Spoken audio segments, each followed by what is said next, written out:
दादा झेंडू बाम द्या ना. नमस्कार. नमस्कार.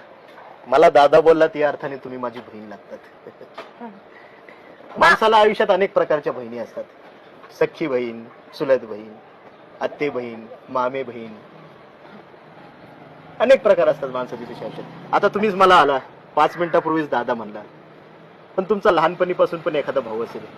अहो मला बाम दिला असता. हे जाऊ द्या ना, काय करायचं आपल्याला बाकीचं. बाम द्या फक्त, मला जायचंय, उशीर होतोय. याचा अर्थ नक्कीच तुमचं लग्न झालेलं दिसते. काय नवऱ्याच्या डोक्याला चोळायला बाम.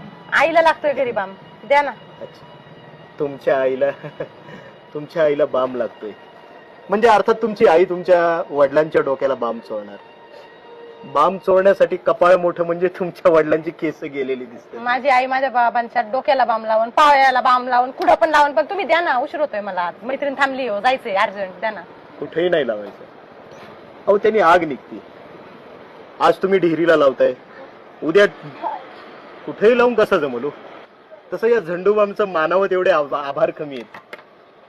मुन्नी बदनाम हुई डार्लिंग तेरे लिए, मुन्नी झंडू बाम हुई डार्लिंग तेरे लिए. अहो ती मुन्नी खड्ड्यात गेली, मला बाम द्या, मला उशीर होतोय.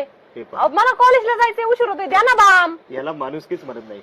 मुन्नी खड्ड्यात गेली तुम्ही बाम मागताय. अहो मुन्नीला दवाखान्यात नेली पाहिजे, तिला हॉस्पिटल